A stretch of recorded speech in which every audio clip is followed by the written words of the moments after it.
อันนี้แฟนโทรมาหยอกเล่นแม่ โทรเมื่อเช้าแม่โทรมาตอน10 โมงหนูไม่ได้รับ หนูก็เลยโทรกลับตอน12 โมงแม่ก็ไม่รับ แล้วก็เลยจะมาโทรอีกรอบมาดูกันว่าแม่จะรับสายหนูไหม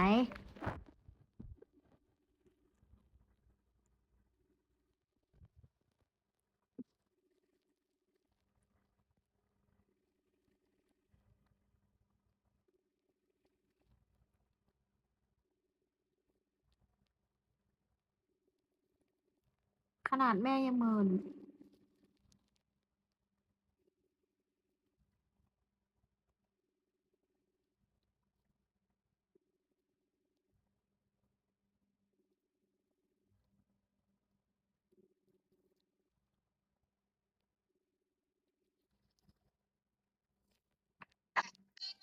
ฮัลโหล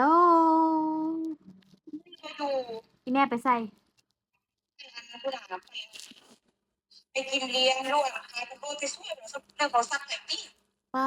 พินิจไม่น่าไปตรวจไม่น่าได้ลูกผู้ชายวะไปตรวจทัดได้ผู้ชายวะเพราะว่าใส่แล้วเราก็ใส่เบื้องหน้าใช่ไหมไม่ยิ่งคือเก้าเลยค่ะโอ้ยถ้าลุนบักเกอร์นี่วันหนึ่งหม้อนี่เป็นตะตบปะหม้อเบอร์หนึ่งแล้วว่าเบอร์หนึ่งเราได้ผู้หญิงหนึ่งเราได้ผู้ชายอยู่เบิ่ง เรื่องผู้หญิงกับเรื่องผู้ชาย เป็นผู้หญิงค่ะแหละเนาะแต่ยักห่วยเลยป้าคันว่าเป็นผู้ชายนะคันว่าเป็นผู้ชายค่ะนะตระกูลทางลูกอันผู้หญิงเมตุซีนี่มีแต่ผู้ชายหมดเลยบ่ผู้หญิงมีแต่เฮาคำอีกิกเราเห็นนะถ้าแต่ว่าที่แม่ผู้ชายเรื่องผู้หญิง โอ้ยไม่แน่ใจแล้ว มันไพ่ก็เอาหั่นแหละนั่นสิได้เกิดล่ะดิหม้อก็ยังหลูอ่ะหม้อเอาดีๆได้เอาดีๆได้ว่ะมันดึงกลัวไปกลัวมาบ่เห็นกระโดดมันเห็นแต่ห้ามมันสั่น เห็นแต่ห้ให้ถามว่าเป็นมีมดีบ่สารวัตรนะกลายแบบ ำทำยากนะแบบบางที มีม ตุย ใหญ่ เด้บางทีแบบเป็นคนแบบอวบๆอะนะ คือ ม เบอร์เกอร์ ป็ หั่ น น มีม แล้ว ใหญ่ๆอ้วน คือเบอร์เกอร์หั่นแหละ อีกเดือนหนึ่งฮู้ดอก เดือน5แม่นบ่แต่ว่าน่าจะเกิดภายในเดือน5หั่นแหละเนาะ ต้นเดือนบ่น่าจะวันที่4เดือน5เราก็คิดว่าภายในเดือน5หั่นแหละ ดีแล้วให้แล้วสงกรานต์ก่อนพอดี น่าจะต้นเดือนก็น่าจะได้ขึ้นเมื่อแล้วซึ่งหนูอยู่เวียงค่ะ แม่นไปท่าเกิด ถ้าเคยมันงานเก่งคันว่ามันไกลก็ประมาณ3-4มื้อสินะ อืม บางเทื่อก็ย้านไปว่ามันสิเกิดไวกว่าหรือว่าเกิดช้ากว่าสินะ ต้นเดือนก็ไปท่า ได้ขึ้นมาไว้ เฮ็ดเด้อกิน เสียดหมกโน่จะไปกินมื้อที่ทันมาบ่ เฮ็ดท่าแล้วโลดจะได้เรามาเราก็จม บ่เฮ็ดแม่นเรามาเราก็จม อันเด้อก็จมนะเขาว่าเฮ็ดท่าเราโลดคันบ่เฮ็ดท่าเรามาเราจมแท้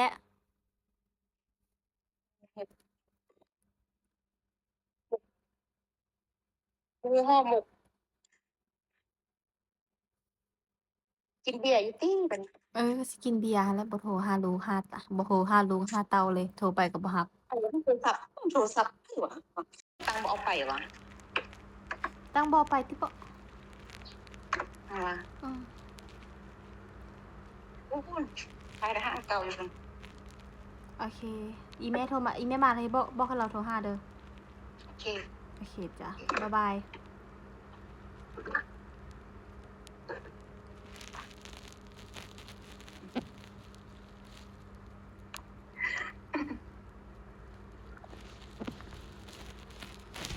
สรุปที่โทรหาแม่บ่ได้ เพราะว่าแม่ไป หาตำรวจ ไปกินอะไรไม่รู้กับตำรวจเพิ่นนั่นแล้วก็ส่วนที่ว่ามีนาสิได้ลูกผู้ชายตอนนี้บ่แน่ใจแล้วว่าเป็นผู้หญิงสรุปบ่แน่ใจแล้วว่าเป็นผู้หญิงแบบหมอเพิ่นก็บอกว่าคือคล้ายคือผู้ชายแล้วบางเทื่อก็ว่าเป็นผู้หญิงก็ถ้าเบิ่งลุ้นเอาสรุปแล้วถ้าอีก1 เดือน ถ้าอีก4 อาทิตย์มาลุ้นกันว่าเฮาสิได้หลานผู้หญิงหรือว่าหลานผู้ชาย ดีใจส่วนหลายเวลาเขาเจ้าแบบแต่งงานไวๆเลยแบบอายุประมาณ14 15 16 17สิโอแต่งละแต่ว่าช่วงอายุที่แบบเขาเจ้าแต่งไวที่สุดในลาวก็คือตอนอายุ17 18 ปีอยู่ไทยเนี่ยทุกคนแบบแต่งงานไวที่สุดจากปีมันมีแหละแบบบางคนก็แต่งงานไวน้องตุ๊กตาก็มีหมู่เป็นคนชนเผ่ามงเลยเขาเจ้าแต่งงานตอนอายุ14 ปีตอนนั้นน้องตุ๊กตาอายุ13ตอนนั้นเฮาอายุ13หมู่อายุ14 ปีทุกคนคิดเบิ่งว่าแต่งไว้ซำใดจนตอนนี้หมู่ผู้นั้นนะเพิ่นมีลูก3 คนแล้วจ้าส่วนน้องตุ๊กตายังแฟนอย่างบ่มีเพิ่นว่าหมู่มีลูก3 คนแล้วเด้ออยู่บ้านนะแบบหมู่แบบมีผู้หนึงที่แบบว่าแต่งงานไวนะแบบเบิ่งสิวอยู่ค่ะแม่นเนาะแต่งงานไวแล้วก็แบบแต่งงานปุ๊บมีลูกปั๊บแบบโอ้เอาลูกเก่งขนาดเลยยอมรับว่าแบบหมู่กับแบบเอาลูกเก่งขนาดนะแล้วอีกอย่างเขาจะก็แบบ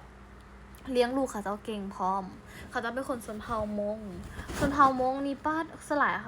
ทางบ้านเฮาน่ะแบบในชนบทบ้านเฮาเขาเจ้าแบบเอาลูกไว้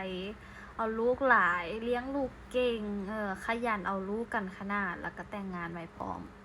แต่ก็เฉพาะบางคนได้แต่ว่าถ้าแบบชนบทบ้านเฮาเนาะแบบคนที่แบบว่าบ่ได้ไปเรียนต่อหรอแบบอยู่บ้านอยู่เมืองสินะสลายเขาเจ้าจะแต่งงานเอาผัวเอาเมียแบบมาอยู่เฮือนมาอยู่ซานเลี้ยงพ่อเลี้ยงแม่ประมาณนี้ส่วนคนที่แบบว่าไปเรียนต่ออย่างเขาจะหลายเขาเจ้าจะแบบไปสร้างอนาคตแบบทางอื่นไผที่ว่าบ่ได้ไปเรียนต่อหรอแบบบางคนก็บ่อยากไปเรียนต่อบางคนก็แบบด้วยเหตุจำเป็นบ่มีเงินแน่บ่หรือว่าต้องดูแลพ่อกับแม่แน่อยู่เฮือนสินะส่วนหลายเขาจะแต่งงานแล้วก็เอาเมียเอาผัวมาอยู่เฮือนอยู่ศาลเฮ็ดให้เฮ็ดนาปลูกฝังเลี้ยงสัตว์เลี้ยงพ่อเลี้ยงแม่อย่างประมาณนี้อันนี้ก็จะเป็นแบบวิถีชนบทบ้านเฮาบ่ฮู้อยู่ไทยเป็นแบบนี้บ่หั่นนะแต่ว่าอยู่บ้านเฮาก็สิประมาณนี้แหละอันนี้ก็โทรหาแม่สรุปบ่ได้ลมกับแม่ดอกมื้อนี้น่าจะลมกันอีกเทื่อก็ตอนแลงพุ่นแหละแล้วก็ช่วงนี้อยู่บ้านงานดุแหละทุกคนเอ้ยงานดุขนาดเลยส่วนน้องตุ๊กตาก็แบบมีแต่แม่เนาะโทรรวมน้ำกันทุกมื้อนอกนั้นก็บ่มีใครเลยที่จะมาโทรมีแต่แล้วก็แม่ซ้ำนี่แหละโทรลมน้ำกันทุกมื้อบ่มีมื้อใดที่จะบ่ได้โทรลมได้โทรหากันโทรบ่ติดโทรบ่ได้สินะก็ถามผู้นั้นถามผู้นี้ว่าเป็นหยังโทรหาตุ๊กตาบ่ได้ถึงเฮาสิใหญ่ส่ำใดแต่ว่าเฮาก็ยังแบบเป็นเด็กน้อยในสายตาพ่อกับแม่คือเก่าแม่ก็เว้าอยู่ว่าโอ๊ยสิอายุหลายสิเท่าก็ยังเป็นเด็กน้อยซ้ำพ่อซ้ำแม่คือเก่าหั่นล่ะอย่างซี่นะแบบเพิ่นก็สิแบบประมาณนี้หัวอกคนเป็นพ่อเป็นแม่เนาะเฮาก็บ่ทันมีลูกเฮาก็บ่ได้ค่อยฮู้ความเฮาบ่ทันมีลูกเทื่อน้องตุ๊กตาบ่ทันมีลูกบ่ทันแบบมีผัวมีเมียหยังเด้อน้องตุ๊กตาบ่ทันมีแฟนเทื่อผู้ใดที่ว่าน้องตุ๊กตาอยากได้แฟนว่าบ่แบบก็มีคนถามหลายเนาะทุกคนคือด้วยความที่ว่าเฮากำลังเป็นสาวหั่นนะแล้วแบบก็สิถูกผู้ชายแบบผู้ส่วนหลายผู้ชายก็ติดตามเฮาเนาะแล้วแบบเขาเจ้าก็สิถามตลอดว่ามีแฟนล่ะได้หั่นเนาะมีแฟนล่ะบ่มีแฟนสินะแต่ว่าพอเฮาออกมาตอบว่าเฮาบ่ทันมีแฟนใดอย่างสินะแบบบ่ทันมีเทื่อยังบ่ได้คิดเรื่องนั้นเลยก็สิมีคนเว้าให้เฮาว่าโอ้ยแกแดดอยากมีแฟนว่าซั่นก็มีคนถามเฮาจังตอบเป็นบ้าบ่มีคนถามเนาะสิมาตอบสิมาสร้างเรื่องให้เฮ็ดหยังหลักฐานคนถามบักหลายๆไปเบิ่งในแอปฟ้าแอปอีหยังพุ่นคนถามบักหลายๆพอออกมาตอบปุ๊บผู้ที่บ่มักเฮาเขาจะเว้าว่าปาดจังซั่นจังซี่เนาะ